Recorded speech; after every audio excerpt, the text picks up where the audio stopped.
Houses of Parliament Bicameral Relations Bill, National Assembly Bills number 44 of 2023, second reading, division.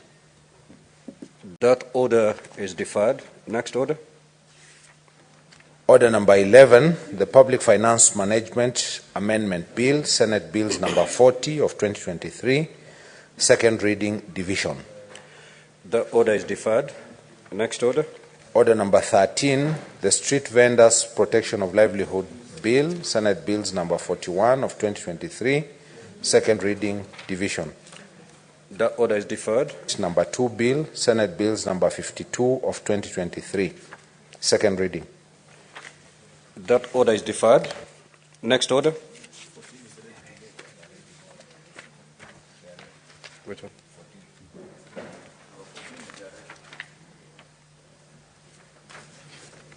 Okay.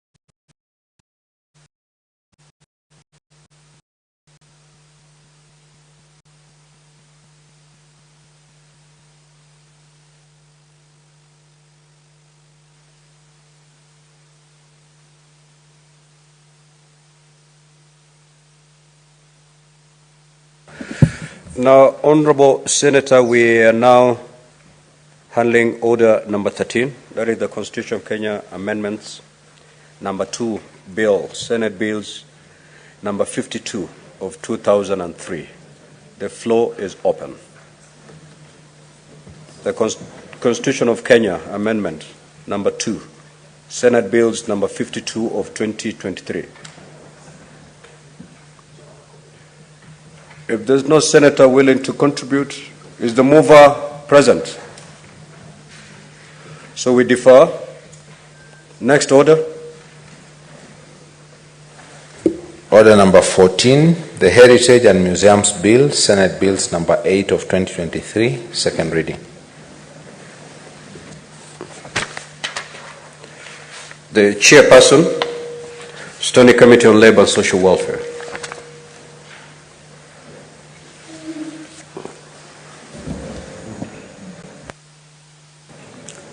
Mr. Speaker, not ready yet. What do you mean you're not ready yet? I've just got the paper. It I don't is even know where it is. It is your order. You submitted it to SBC. SBC has listed it for processing, for prosecution.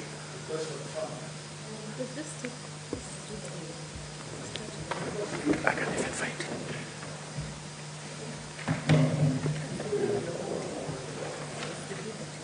it. Do you want to defer your business?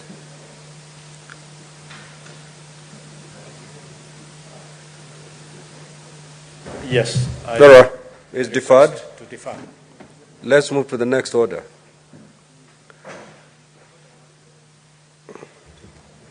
Order number 15, the Agriculture and Food Authority Amendment Bill, Senate Bills number 13 of 2023, second reading.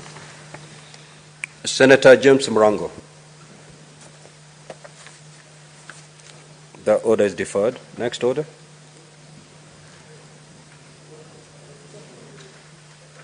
Next order, clerk.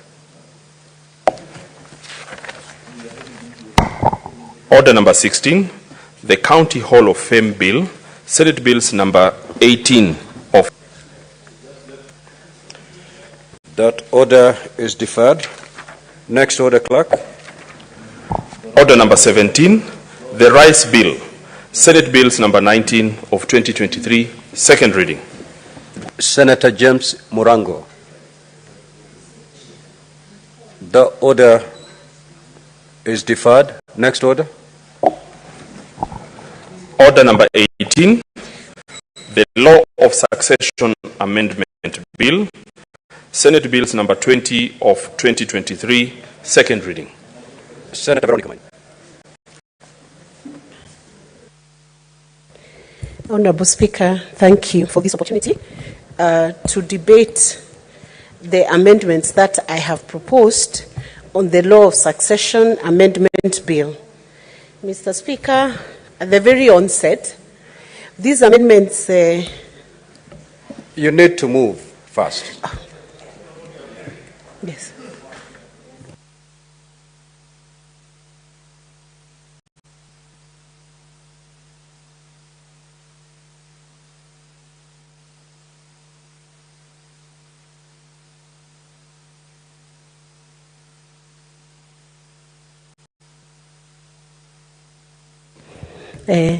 Honourable Speaker, I move that the Law of Succession Amendment Bill 2023 be read a second time. And Honourable Speaker, at the very onset, the purpose of this Law of Succession Amendment Bill is to amend the current provisions under the Law of Successions Act. And in this monogamous system of marriage, it defines who is a wife. It defines who is a husband, Mr. Speaker. And it defines a monogamous marriage as that marriage that is of one man, one woman. But when it comes to current practice, Mr. Speaker, you will find that even in situations where a man is married under the monogamous laws, you find there is either another wife who is under the traditional system or polygamous system, and you will find that there are children that may emanate from such relationship. On very worst scenario, Mr. Speaker, you will find that maybe a man who is married to one wife under monogamous laws of marriage also has mistresses and has had children or has had children out of wedlock. What has happened then is a sort of what I would call a chaotic platform on how determination of rights under succession law then happen to experience, because peradventure, if that man departs from this world, Mr. Speaker, you will find that even children who are born outlook cannot then become inheritors of the estate of that man. So you will find the very, would I say, famous scenario of the little boy child in black suit and bow tie showing up in a funeral, Mr. Speaker, and for the first time, the family of this man experiences other children who are claiming from the man, purporting that the deceased was their father, Mr. Speaker. In many instances, you discover that actually those children could belong, their paternity can be traced to the man who has departed. So the purpose of this law, Mr. Speaker, is first of all to determine what should happen to children who are born out of wedlock.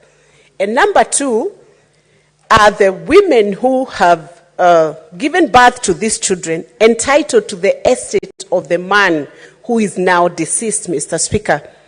And because the law of succession, on the other hand, recognizes monogamy, recognizes polygamy, recognizes children who are born out of wedlock, recognizes other beneficiaries who may have been dependents of the deceased, then, Mr. Speaker, what has happened is that we have had a clash of laws between monogamous laws and the succession laws.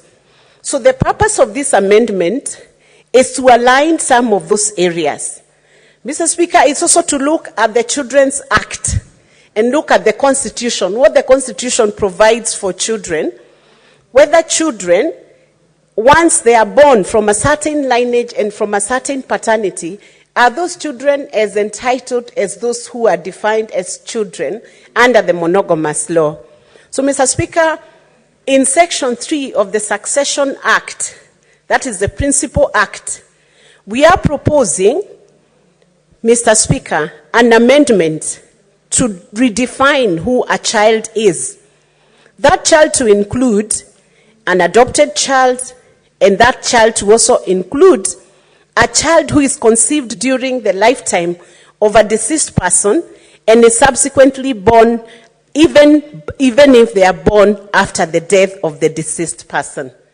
What does that mean? That if a man was to pass away, when the wife is pregnant, or not even the wife, or even a woman he impregnated, then if that child was conceived by the person who is deceased, Mr. Speaker, or departed, then it means the definition of a child will now include anybody who carries his DNA, Mr. Speaker. Is that important? If we look at the Constitution, Mr. Speaker, a child who carries the DNA will be defined in the Constitution as a child belonging to that person or to that man, and will be entitled to be an inheritor of that estate, notwithstanding that his father passed on. So we'll be seeking a redefinition to be more inclusive, and we're also looking at an adopted child, Mr. Speaker. An adopted child is that child whom the parents have assumed legal responsibility over. A court order has been issued, and that child is now defined to have adoptive parents who are then recognized through a full adoption process in court. Once that child is departed, they become equal or equivalent to the children who are born by the couple, or who are born by the man who has adopted them, or who are born by the man and the woman, or who are assumed. The parental responsibility is assumed by the man and the woman who have adopted, the couple that has adopted that child. So, Mr. Speaker, this definition now is expanded because even though the law had not expanded this definition, many lawsuits have been taken to court to define who a child is. So the law will now clarify that an adopted child should be treated as a child of that couple and should have equivalent rights with the biological child of that couple. Mr. Speaker, in the Principal Act, there is now the term intermeddling, which is introduced, Mr. Speaker, and defined what it means.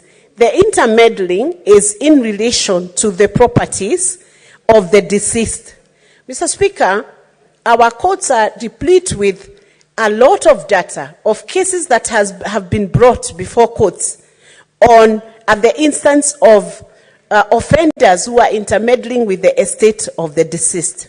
And we know them, even where cases have not been preferred, even where disputes have not been recorded.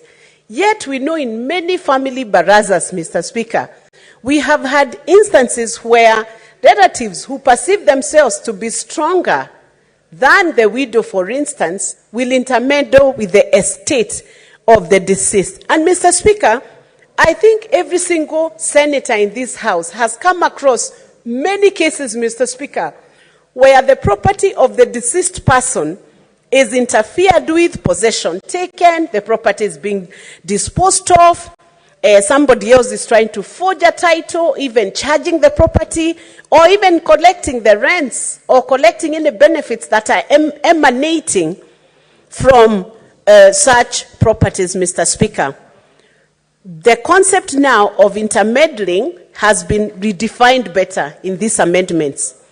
They have been redefined to mean taking possession of, disposing of, charging, receiving, distributing, leasing or using property of a deceased without authority under this act or any other applicable law, or even ejecting a surviving spouse or a child from the matrimonial home or matrimonial homes, Mr. Speaker.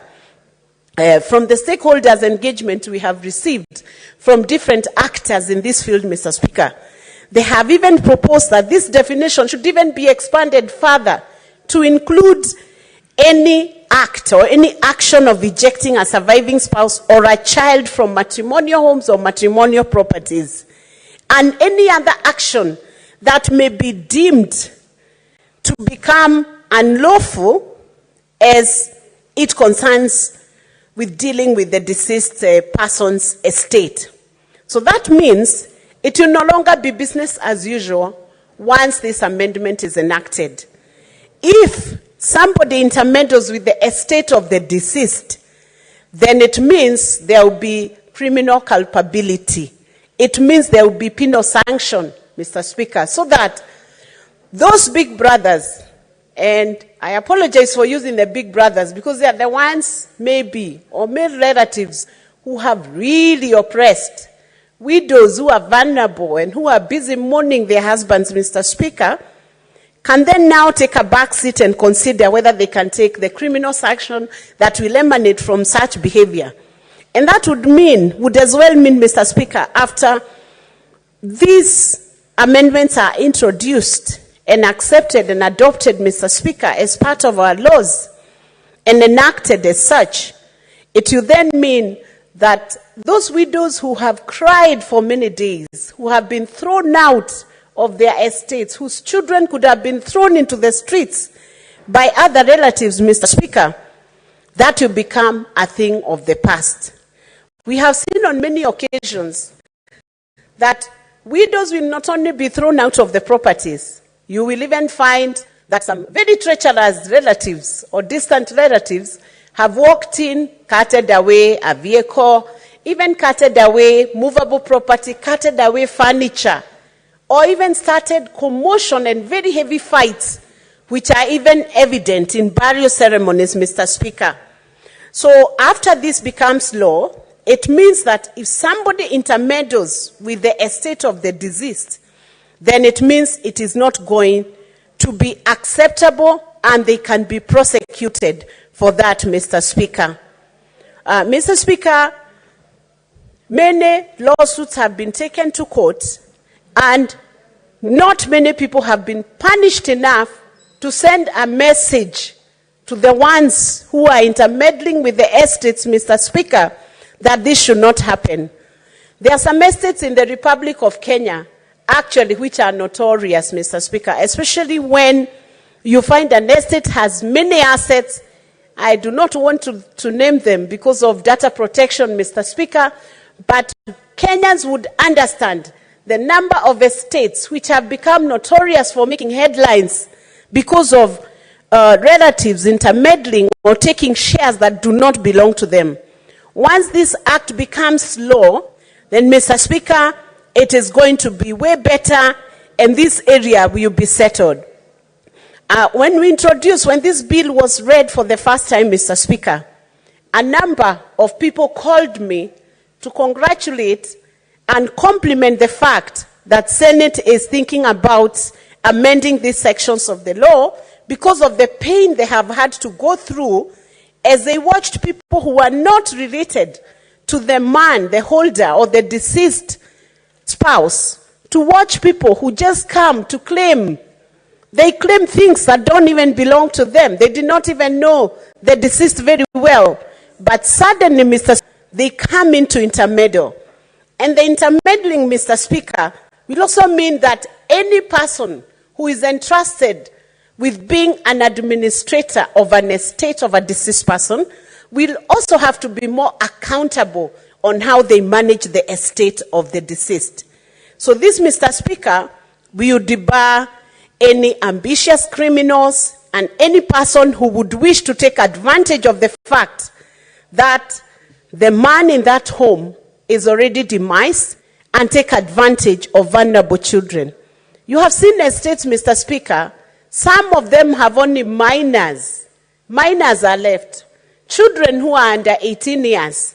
Even before these children understand what their father owned, we have seen on many occasions, by the time those children grow up, the estates cannot even support their education. Those children who are being provided for, going to an ordinary school maybe, living in a good estate, or living in a sensible estate, we find all of a sudden the demise of their father or demise of their parent means that they can no longer enjoy the base that they were being given by their parent. So it will throw a lot of cushion and a lot of protection to such vulnerable members of the family. Mr. Speaker, it proceeds on under Section 35 to be amended, Mr. Speaker, to enable that the interest of a surviving spouse to be determined upon remarriage. Mr. Speaker, if you look at the current Law of Succession Act, that interest only determines on the side of the woman. When a widow remarries, the interest in the estate is determined upon her remarriage. But the current provisions do not provide for that determination to be biased and not equitable to both genders. So the proposed amendment now, Mr. Speaker, is such that the interest of the estate shall determine for both upon remarriage. So that if the interest, for instance, if it's a widow who has remarried, because the interest would remain with the children of the couple before the man passed on, then it means even for a widower who gets married in law, treating the man and the woman the same way. But in the current laws of succession, Mr. Speaker, it has not been treating the man and the women equally. That is the widow and the widower. So the introduction is for both of them, the determination is upon remarriage. Mr. Speaker, there is also another amendment of the surviving spouse, where the surviving child is not a child of the surviving spouse. The surviving spouse shall be entitled to the personal and household effects of the deceased absolutely, and a life interest in 1/2 of the whole residue of the net estate. And the surviving child shall also be entitled to 1/2 of the whole residue of the net estate, which shall be held in accordance with Section 41. And if there be more than one child, they shall share equally. Meaning, if for instance you have 4 children or 2 children, those children would share equally, and each of them you take a part. If there are 4, they take a quarter each. And a further introduction is where the surviving children include a child who is not a child of the surviving spouse shall be entitled to the personal and household effects of the deceased absolutely, and the net intestate shall in the first instance be divided equally among the surviving spouse and all the surviving children, and the surviving spouse shall have a life interest in his or her share and that of his or her children under the subsection that is cited there.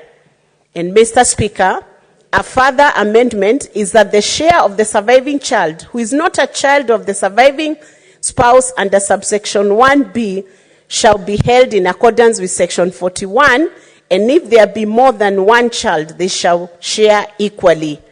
You will notice, Mr. Speaker, the amendments are introducing an equality clause and treating all children the same way. Mr. Speaker, there is also another amendment under Section 36 of the Principal Act. And Mr. Speaker, in this Section 36, a lot of case law has determined that, Mr. Speaker, even after a spouse has passed on, the estate of that spouse will be held by the surviving spouse until the date when that surviving spouse remarries. But then, Mr. Speaker, in a scenario where what happens to the estate? Now, in the current Law of Succession Act, that estate first goes to the spouse who has passed on. The amendments are seeking to introduce now is that such an interest, Mr. Speaker, will be shared between the father and the mother in equal measures, or if either is dead, the surviving parent. For instance, in instances where it was the father to take net estate of the spouse who passed on, in this amendment, Mr. Speaker, it will now be the father and the mother to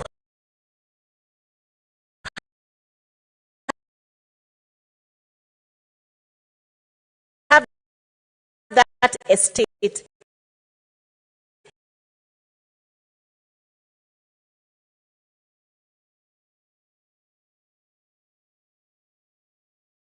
in equal. And if 8 of them is dead, then the surviving parents can have the share of the spouse who has passed on, or their daughter or their son who passed on. In the instance that there are no surviving parents, then the brothers and sisters. Before, Mr. Speaker, it leaned more towards a patriarchal tendency. It had a patriarchal tendency towards who holds the estate, the residue of that estate. What this amendment has now done is to put the brothers and sisters in equal measure, and any child or children of deceased brothers and sisters in equal shares. And this is important because, Mr. Speaker, you'll find sometimes the estates which are being distributed are actually not estates of the immediate parents of the people who are inheriting those estates. Sometimes you find even grandchildren are inheriting estates of their grandparents when there is no other surviving relative. And if it's half brothers, it is half brothers and half sisters, and any child or children of deceased half brothers and half sisters in equal measures. All the relatives who are the nearest degree of consanguinity up to and including the sixth degree in equal shares. So that when you have one generation, Mr. Speaker, which has all died, then it moves to the next degree, which is the next generation maybe of the grandchildren, and from the grandchildren it moves to the next step of generation. This is the one that is referred to as the relatives who are in the nearest degree of consanguinity up to and including the sixth degree in equal measure.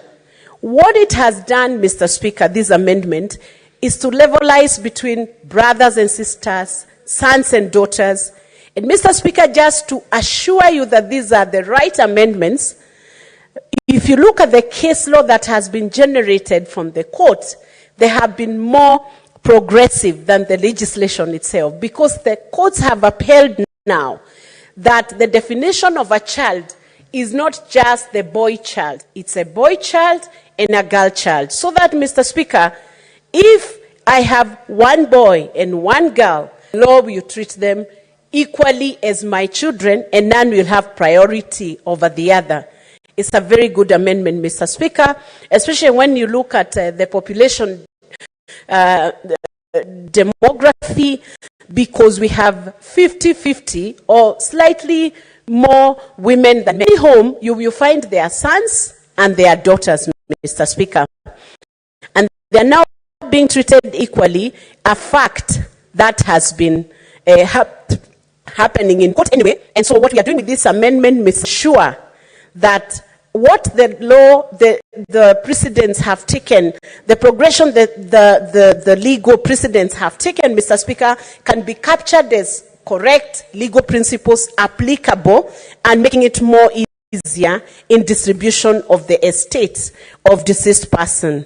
Mr. Speaker, the next amendment is under Section 40 of the Principal Act, and it has new subsection, a subsection 3, that notwithstanding subsection 1, where any of the surviving child is not a child of any of the wives of the deceased, that child shall be considered as an additional unit in determining the share of dependents in the net estate under subsection 1, and the share of such child shall be held in accordance with section 41, and if there be more than one child, they will share equally.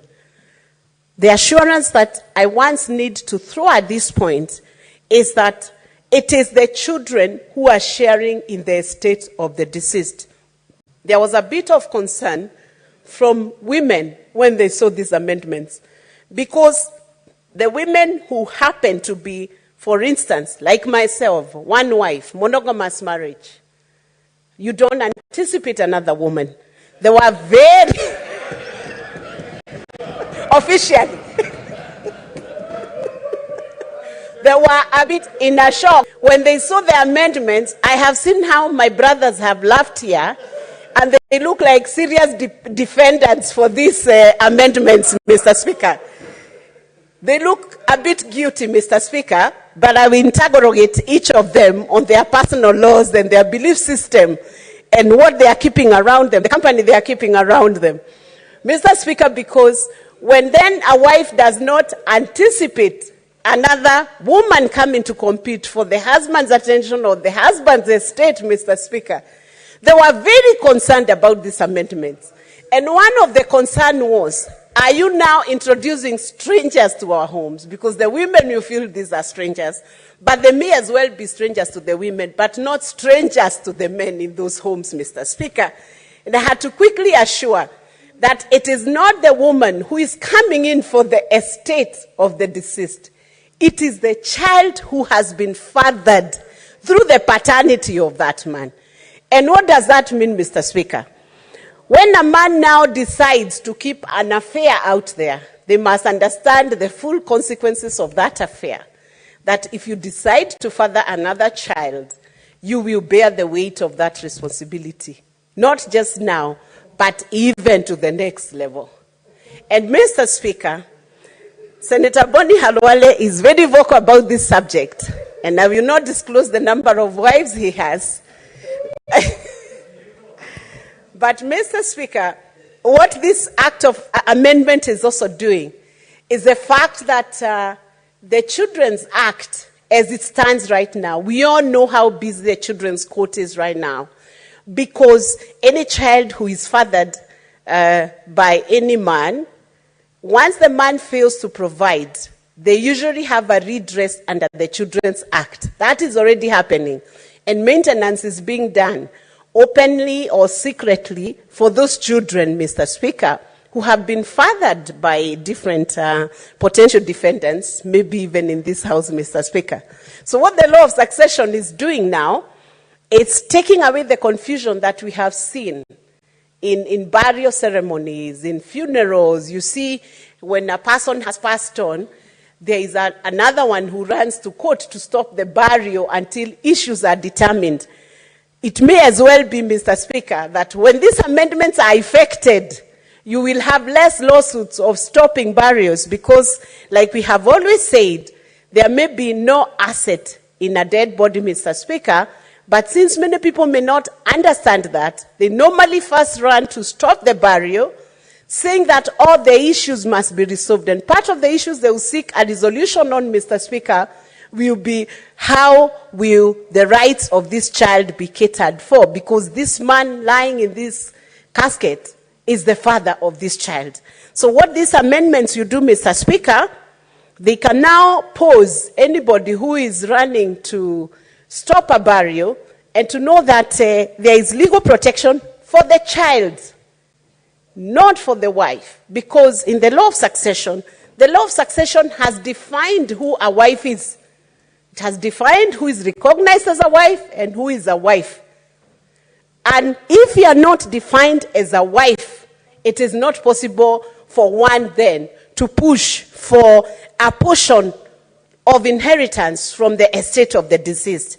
But for the child, the law will now treat the child differently and in a fair manner, so that if the DNA of that child belongs to the man who is demised, Mr. Speaker, then it means provision has to be done. But is that child treated better than the other children who are in the officially recognized home? No, no, no. Mr. Speaker, those children will be treated equally. If it's education, they are provided for it. And that is provided for under the children law, the Children's Act. And Mr. Speaker, I know I've heard of this concept of gentlemen talking about nyumba dogo.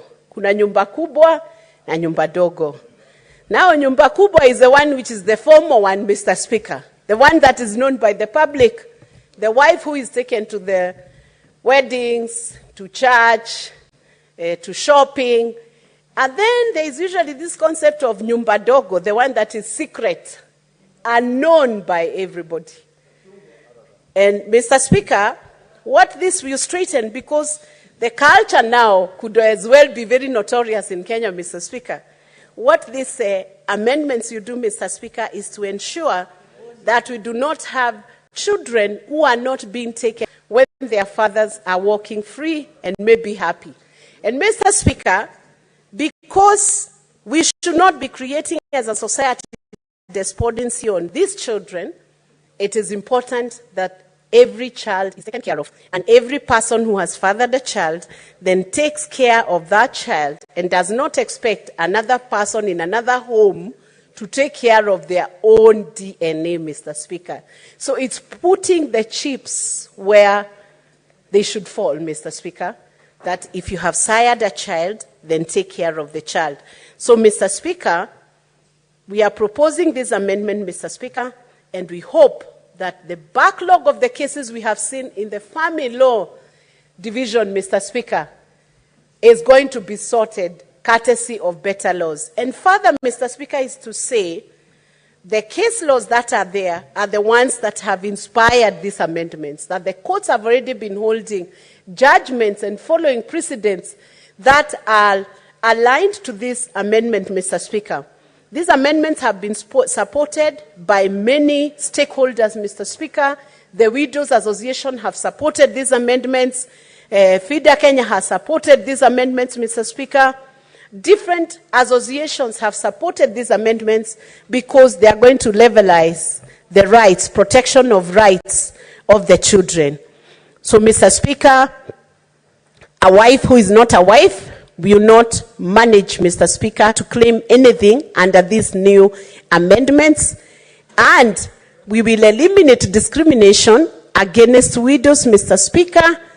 And sections 35 and 36 of the current Law of Succession Act have actually been found unconstitutional for discrimination on basis of gender, and therefore the bill also seeks to ensure that the widow and the widower have their life estate, their life interest in the estate, and it determines upon their remarriage, Mr. Speaker. And this is a very sensible amendment because, Mr. Speaker, for instance, if a senator, a woman senator passes on and maybe had a mortgage and bought a home and she passes on and leaves the husband and that home is left to the gentleman, if this interest does not determine when he remarries, Mr. Speaker, there could be a possibility that even that home will no longer be used for the children of the widow when she passes on. Now, this law will ensure that such a home will now not be left with the interests of the widower, but will be left in trust for the children of the woman who has passed on, Mr. Speaker. And that means it's going to bring justice and a lot of equity, Mr. Speaker. I know there is one question that pens about matrimonial property. Supposing a property was defined as a matrimonial property and a man has passed on and that property was determined and the widow now has remarried. And in that matrimonial property, for instance, and in line with the judicial precedent that was held by the Court of Appeal, I don't remember the name of that lawsuit, Mr. Speaker, from on top of my head, the woman has contributed, say, 30%. What you determine at the point when this man remarries is the portion in that matrimonial property which belonged to the woman.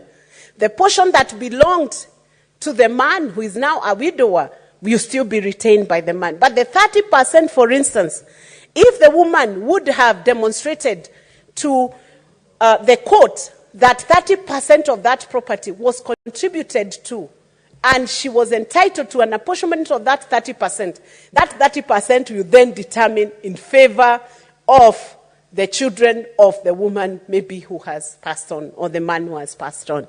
So this law does not seek to bring inequality, but it seeks to bring, the court had previously found Section 39 to be unconstitutional insofar as it gives the fathers the priority when it comes to inheriting the property of their deceased children. It now means that the father and the mother of the deceased child will be able to inherit. Notably, Mr. Speaker, there is a section in this bill that has excluded community land from the ambit of succession. You know, in some counties, there are some counties where community land has been excluded from the family law and succession. For instance, in pastoralist communities and in counties like, say, West Pokot or parts of Kajiado, where there is community land that is for grazing, it cannot be subjected to the terms of this to the provisions of this Law of Succession Act. That means the amendment is still not breaching the rights under community land, and the community land continues to be protected and out beyond the ambits of these amendments. Mr. Speaker, I would pray and hope that my colleagues, the senators in the House today, would find the sense in the proposed amendments and would support them so that, Mr. Speaker, we can then say spouses, surviving spouses, and children will no longer be ejected from their homes, matrimonial homes, when their father or their mother has died, and that instead of them being ejected, we will see more compassion from the society. We will see more compassion from the relatives who have, in other instances, taken advantage of such vulnerable families, Mr. Speaker. And ejecting would mean, Mr. Speaker, if the definition is opened, would mean, for instance, that even persons who interfere with accounts, for example, Mr. Speaker, supposing somebody had access to accounts of a deceased person, I don't know, for some reason, in many families, Mr. Speaker, when you find disputes within the family, you ask them, they make them attorneys to sign bank accounts, and they cannot even entrust their wives with the signing of those bank accounts. The intermeddling will mean, Mr. Speaker, that even a person who has access to sign accounts for that man or for that woman, and after the demise of that man, they decide to clear that account, Mr. Speaker, this act will still be able to reach out and punish, Mr. Speaker, any such actions, Mr. Speaker. There has been a debate on what should be the penalty of a person who then intermeddles with the property of the deceased, Mr. Speaker. And I'm sure, Mr. Speaker, when we come to the Committee of Whole, we look into the appropriateness of that account, because finding 10,000 is not good enough. I'm aware that JLAC should have presented a report, which is still coming, but I was duly advised, Mr. Speaker, that the report can come now, or the report can come even during the second reading. It can still come, Mr. Speaker, because it will inform the debate, and I'm sure the chair of JLAC, who is here, will be putting his comments on these amendments, Mr. Speaker.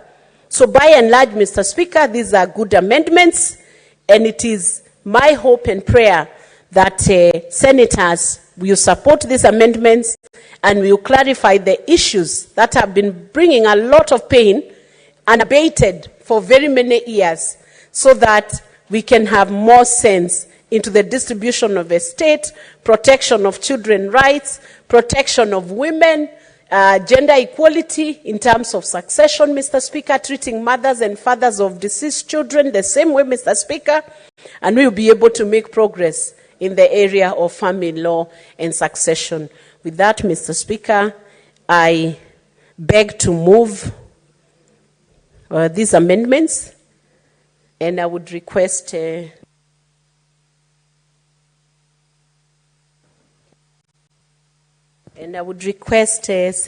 Sigei to second this motion.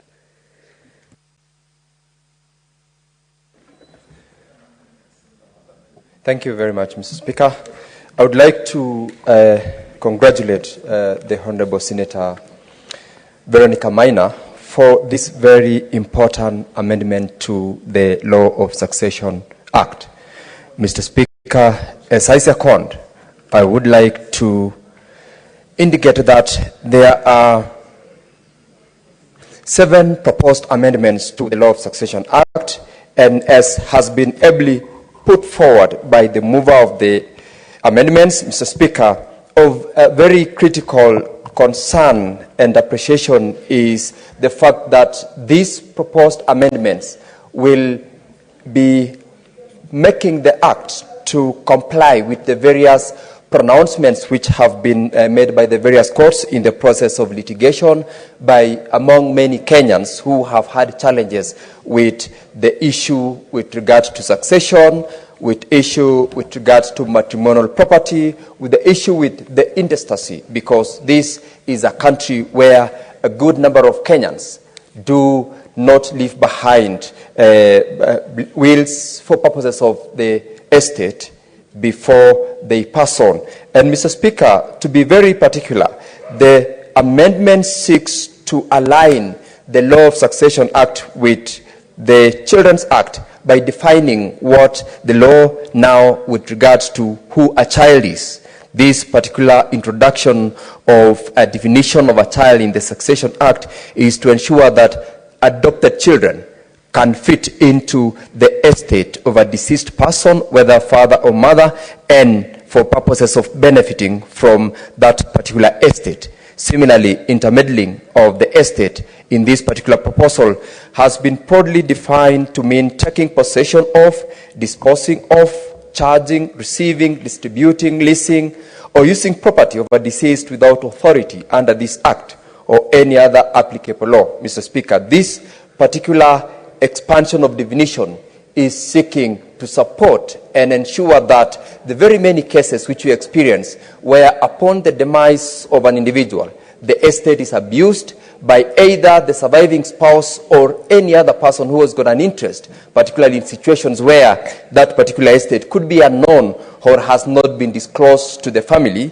And in ensuring that we broaden this definition of what intermeddling means, we are protecting the estate so that in the event that that was not disclosed among the properties of the deceased, the family can ensure that ultimately it will be protected. It has also expanded the definition of intermeddling to mean ejecting a surviving spouse or child from the matrimonial home or any other unlawful dealing with the deceased person's estate. Mr. Speaker, this is a very important amendment because without protection of the estate of a deceased person, the beneficiaries, the children, the surviving spouse, parents, or any other dependent on that particular estate will be left with nothing to survive or to inherit, especially where the law does not define beyond the abuse or any unlawful dealing with that estate.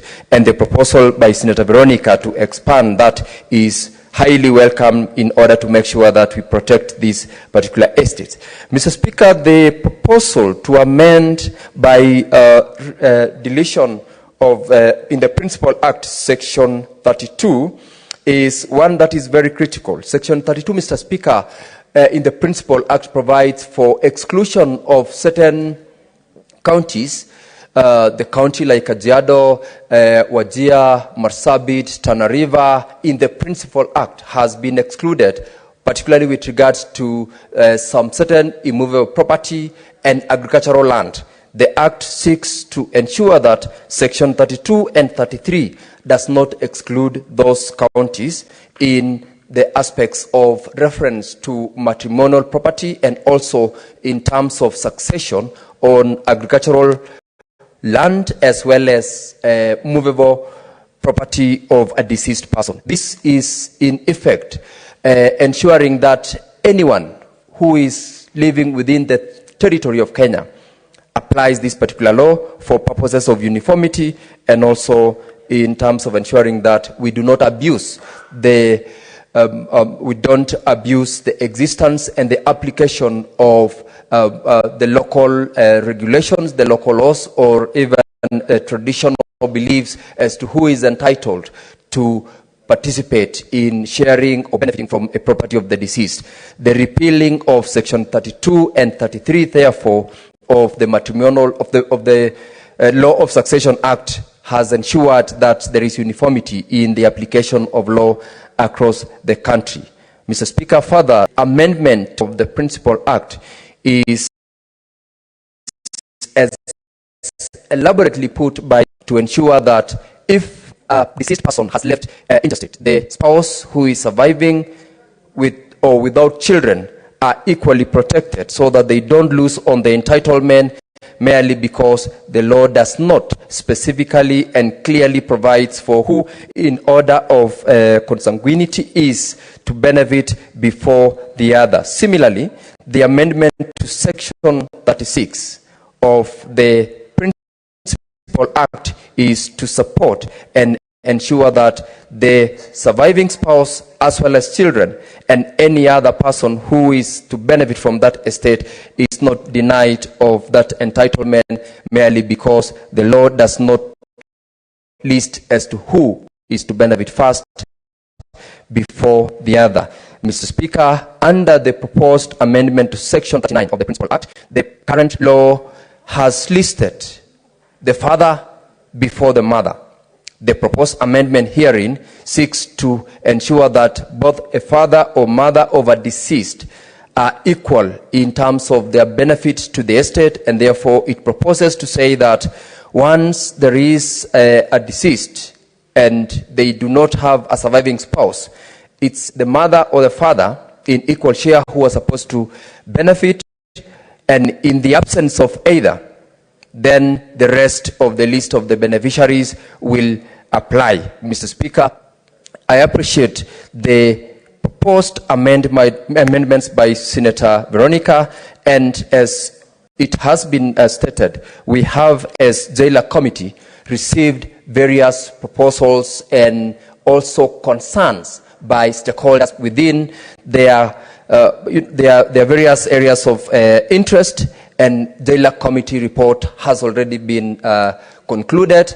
It is awaiting adoption, and we will table it at an appropriate time so that should there be any additional amendments that we will seek to amend or introduce, it will still be done within the time that the laws and the standing orders of this House allows. As I second, Mr. Speaker, I once again want to appreciate and thank Senator Veronica for ensuring that we amend the law in order to align it with the developments within the law of succession sector, as well as the several pronouncements and decisions that various courts have made in the course of the litigation processes that have been in this country. Mr. Speaker, I support and thank you.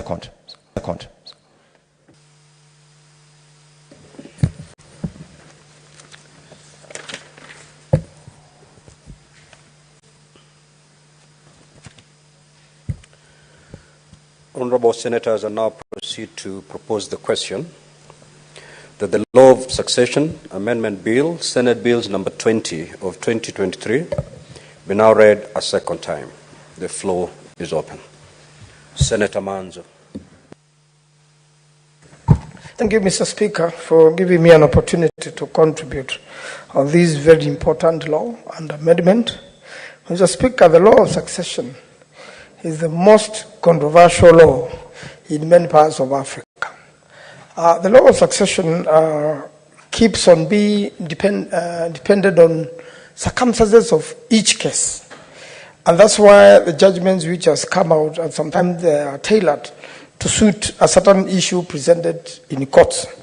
And in a lot of times, Mr. Speaker, the courts is encouraged to get all the interested dependents, and then they are able to agree on a settlement.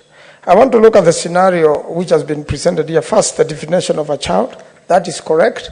But then sometimes people who are above 18 years, who are no longer children, become dependent or are entitled to property of a deceased person. And then, Mr. Speaker, you find that in the event of a death of a child or a son, then it used to be father, and now it's going to be father and mother. So suppose that son, then he has a family. Then which way? And it becomes very complicated, and many of the matters which have been in court have been very strenuous. They take many years. All family or people who are entitled have to personally appear in court and state their position. And it's one of the matters which are extremely complicated. And again, Mr. Speaker, some people die and there's nothing to inherit. They have no property in their name at all.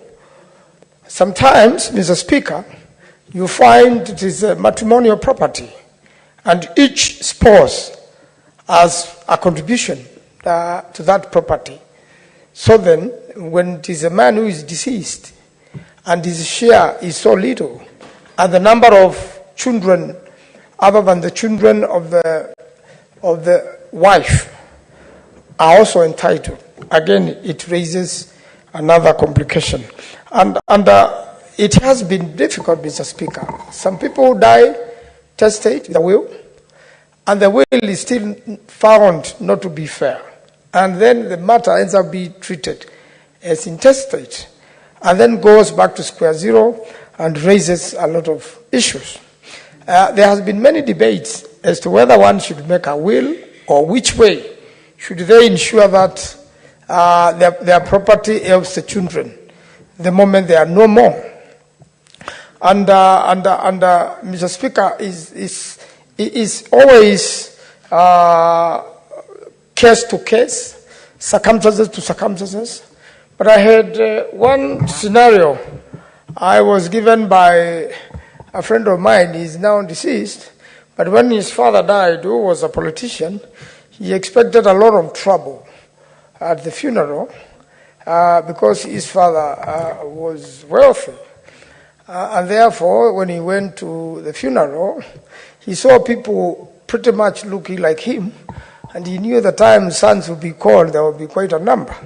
But to his surprise, these people just attended the funeral and left quietly, because his father had sorted out them before he had died. And at all material times, they knew the day of the funeral, there's nothing to come and share. They would just attend. And he was pleasantly pleased because he expected there to be a lot of battles for their succession. And therefore, I think eventually this matter is determined from case to case, family to family. In fact, the Muslims have Islamic law, and the personal law applies to them. We have also people who the Succession Act may not fall into. Suppose then you are under customary law and you are purely married under customary law, which is potentially polygamous. Then do you really fit squarely under the law of succession? So the law of succession has been left loose for many years and with many loopholes. And an attempt by Senator Maina, a renowned lawyer and a senator we have a lot of respect for, to sort out a few loopholes, sounds like a case tailored to a certain class of people, and a case, which may apply or may not apply. So it's a good time for us to ponder, and I think when it comes to third reading, we really need to sit with the jailer and her, and still think further according to the precedents being generated by the courts every other day. And even some people have attempted to leave their property under trust. The trust has become more complicated than a succession issue. In fact, now strangers come and loot the trust. And in fact, they get an opportunity to share the wealth, abandoning all the children. And then the matter drags in court, and every other time, anybody looking like they resemble the deceased, they come forth and say, we are also children of the deceased. Recently, we had a Kenyan from Ukambani who passed on in the U.S. And, although he never got married, some son claimed the estate, a son in the courts. And after some time, it was discovered that this was a fake son. But they had already, gone through the court process and attempted to secure the estate of deceased, which was massive in the United States of America. So the case, this has to be case to case, and depending on how the owner of the property has handled the matter. And even nowadays, a lot of men are preferring, once they die, to be cremated, so that there is nobody to be fought for, or no one to stop any funeral. And even people have attempted to stop those cremations, but even after cremation, it is still not sorting the problem. Issues still arise, especially if the person had anything to be inherited. And we have also got situations where it is even difficult to realize the net estate because of debts of companies, and a lot of debts owed to that estate, so that there is even nothing to share or to distribute. And therefore, as much as you are talking about a child, the more practical thing in courts is children who are not under 18 and are still entitled to the estate, including now. So when in this particular proposal, we have a child, meaning one who has been born. We have a child, meaning one who is under 18 and they are probably going through schooling.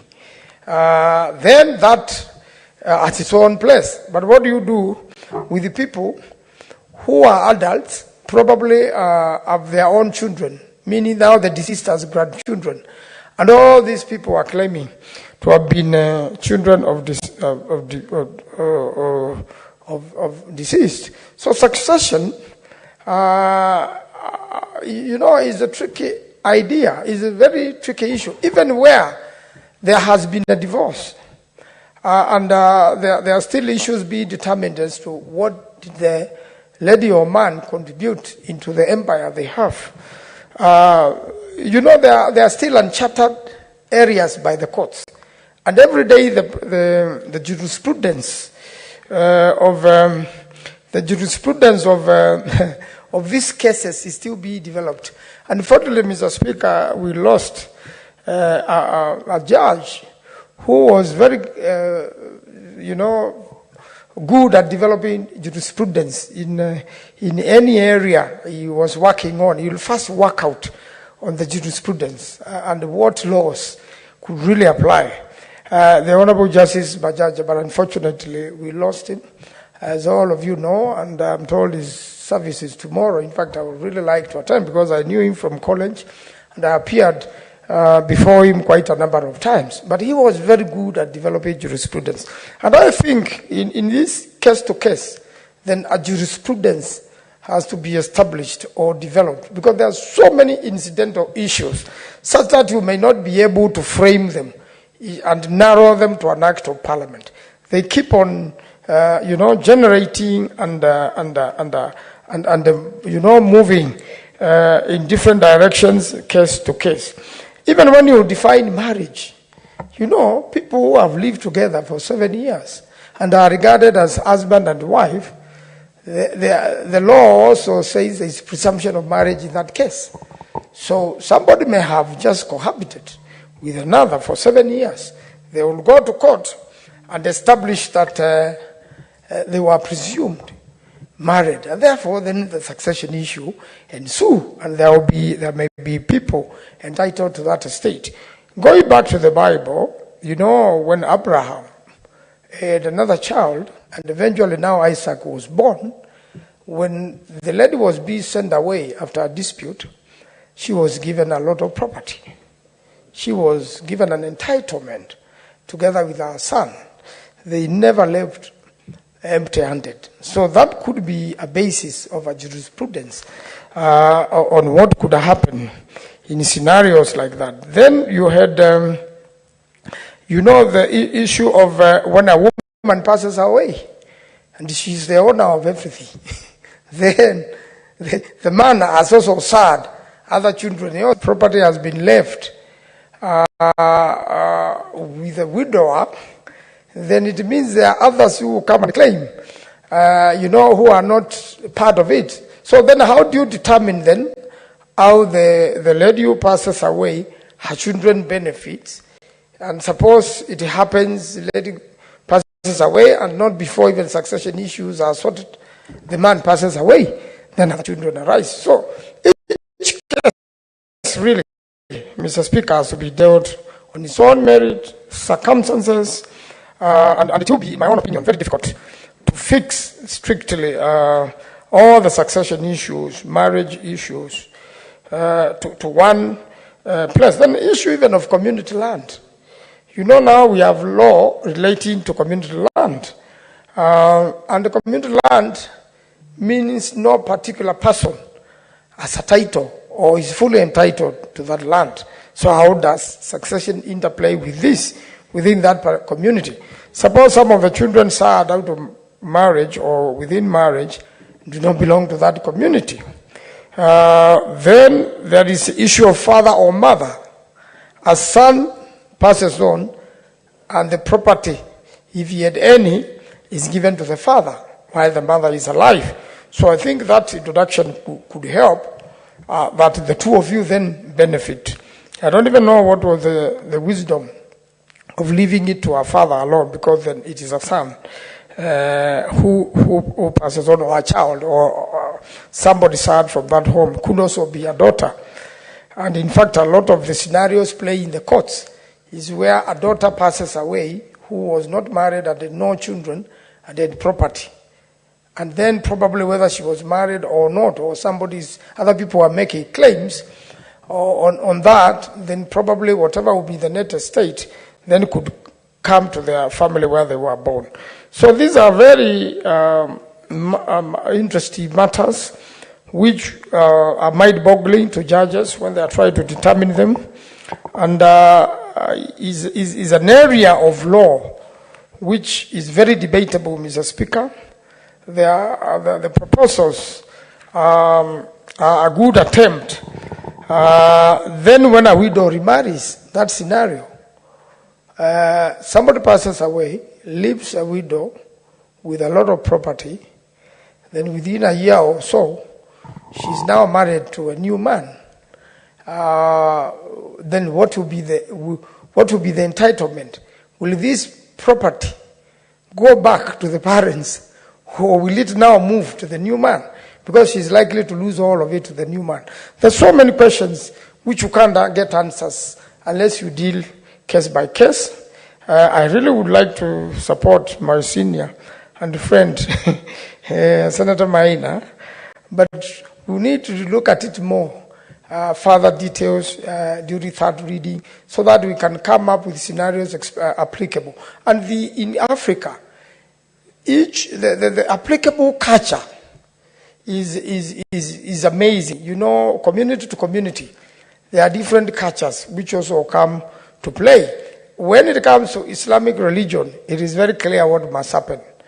But when it comes to succession and African culture, it has got a lot of many other issues which come up, and so long as that culture is not repugnant to justice, probably will be applicable. Therefore, Mr. Speaker, I beg to support, because it is my friend Veronica Maina, and she is likely to persuade me, but we really need to think and even employ experts, probably here. A lot of other opinions. I don't know what happened on public participation.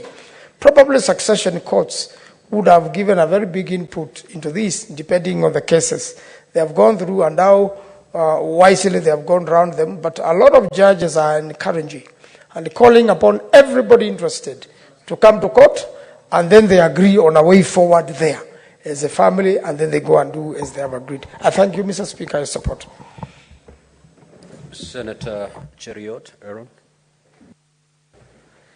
Mr. Speaker, I'll try and be very brief. This is not something that you want to speak a lot of things about, because it is dodged with very many risky corners as you contribute. Mr. Speaker, you can be asked later to declare your interest in some of the provisions. Therefore, for the record, Mr. Speaker, it is important to say this is purely legislative work and no personal interest in it. But very thought-provoking listening to Senator Veronica Maina, Mr. Speaker, very distinguished legislator, and I love the work that she's doing in the Senate, Mr. Speaker. Many bills that she has proposed, this just being one of them, Mr. Speaker, and therefore I'd wish to indulge her in a few thoughts. Mr. Speaker, even before going into the very details of the various sections of the law that she is seeking to amend and the justification she gave, there's something Senator Mahanzo said in passing, but he didn't realize the gravity of the debate actually he was handling at that particular point, Mr. Speaker, because one of the greatest challenges of the laws of succession, listening to it and even having just a cursory look into the issues that are before various courts of law, Mr. Speaker, and even in public arena, because it's not only in our courts of law, Mr. Speaker, that laws of succession are practiced. even in villages, Mr. Speaker, where ordinary citizens who cannot access the courts of justice sit down and try to agree on some of these issues, Mr. Speaker. There are rules and there are challenges there. Senator for Makueni, my good friend Senator Manzo, did mention the conflicting application of this law in line with customary practices in our various communities. And this varies from one community to the other, Mr. Speaker. And it is unfortunate. I wish Senator Veronica perhaps had taken time to reflect on this as well, of how do we marry the law with these various customary practice. I know for a fact Senator Manzo comes from the Akamba people. And one customary practice that we share with them, with the people, where my own people, Mr. Speaker, is where back in the olden days, women used to marry other women. And it's not in the way that we are accustomed to now and the stories that we hear about all these other things, Mr. Speaker. But it was that when a woman is married, if for whatever reason she was not able to bear children, then she was allowed actually to bring in an aid or an assistant. And it's a practice that is established even in biblical practice, Mr. Speaker, because if you're a reader of the Bible, you know what happened between Sarah and Hagar. Actually, that's a name. Thank you, Senator Beth. I didn't know you read the Bible that deeply. What happened between Sarah and Hagar, Mr. Speaker? So it's a practice steeped deep even into biblical mythology. Yet there are communities that practice that. Upon the demise, say, of the patriarch of that family, Mr. Speaker, and this I have seen in practice in many places amongst the people that are represented in this House, Mr. Speaker, challenges normally arise, and people are asked, you find members of the legitimate, or what would be considered the family that had been formally married, take to battle with the rest of the members of the family. And this includes, Mr. Speaker, if the woman who has been co-opted into the family had children of her own previously before coming into that family.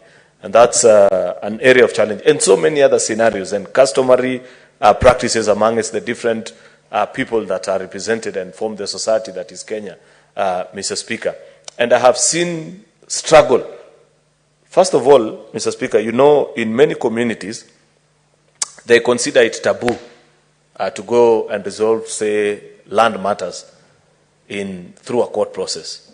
Many of them would rather that the village elders and members, first of all, it starts with the clan members of a particular family, you're called and try and adjudicate. If you're unable to reach an amicable solution, Mr. Speaker, you invite the village. And if the village doesn't agree, then eventually people seek court interpretation. And it was actually the High Court sitting in Kericho that made a very significant finding on the laws of succession with respect to land, Mr. Speaker. About 6 or 7 years ago, it was that High Court in Kericho, Mr. Speaker, that ruled that women could as well inherit their father's land, even when married, Mr. Speaker, if they laid a claim to it. And that remains, to the best of my knowledge, unchallenged up to date. And there have been many families that have gotten into challenges with the application of that particular section of the law or case law, Mr. Speaker, for that particular matter. And therefore, for Senator Veronica Maina to attempt to provide at least the legal basis and clean up the various sections of the law with regards to succession is quite commendable. And I want to appreciate the industry that has gone into this bill. I want to believe, Mr. Speaker, that it is in line with her practice as a lawyer, Mr. Speaker, that she has been able to point out many of these either inconsistencies of the law, Mr. Speaker, or functions of poor drafting, Mr. Speaker, that has led to difficult interpretation and challenges with application of the law. And it therefore goes without much forbearance, Mr. Speaker, that is the reason that the bill begins even by very basic issues such as just definition, even on a simple matter such as matrimonial home, Mr. Speaker. And he has provided elaborate clarification now, Mr. Speaker, that a matrimonial home will mean actually any property that is owned or leased by one or both of the spouses and is occupied or utilized by the spouses as their family home and includes any other attached property, Mr. Speaker. And it's important to give that particular clarity, Mr. Speaker, because I want to believe that wasn't the case as the matter may be. Because there are others who believe that so long as it's a property held elsewhere, many did not want that to be the broader definition of what a matrimonial property is, Mr. Speaker. But by act or by operation of this bill, once it becomes an act of parliament, that will be operation. And it's important for the men, even as you debate this, to know that this involves any other attached property. I know I'd be keen to hear what Senator Omogeni will want to say about this, and especially given that there are other details of his family which I don't want to reveal, Mr. Speaker. So, some of us can get away with the interpretation of the law. Mr. Speaker, he does not have that luxury, Mr. Speaker. Therefore, as we pass this legislation, think clearly as a man, and as Senator Veronica warned us earlier, not the situation as it prevails presently, but what it portends for the future. You never know what can happen. Man, I see when I say that, Mr. Speaker, Senator Mtata really looked keenly at me. I don't know what plans he has, Mr. Speaker. Section 5 of the bill, Mr. Speaker, is an amendment, actually, of the Principal Act, and just cleaning up the various legislations that I said.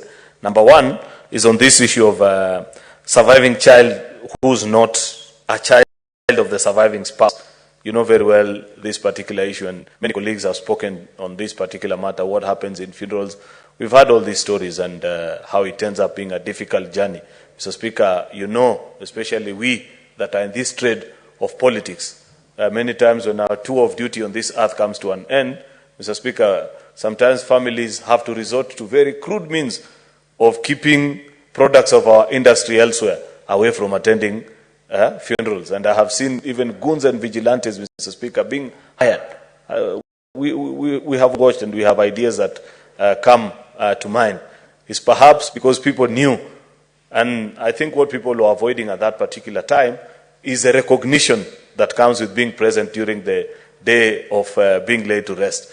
With this clarity that is now being provided by law, the way Senator Veronica is doing, even as a child that is not formally recognized in a family, you need not go and fight and endanger your life if you know that you are not properly appreciated in a particular family. By law, you're being provided good cover, and that's part of what the clarification that this proposed bill is giving. Subsection 1B, Mr. Speaker, the surviving spouse shall be entitled to the personal and household effects of the deceased absolutely and a life interest in one half of the whole residue of the net estate, and the surviving child shall be entitled to one half, Mr. Speaker, of the other. The division that comes between each, Mr. Speaker, which wasn't the case because there are other families, Mr. Speaker. What happens in the case where, for example, you have 2 or 3 sons, you have an estate, suddenly a child who's not part of the family of the spouse that is alive eventually shows up, Mr. Speaker.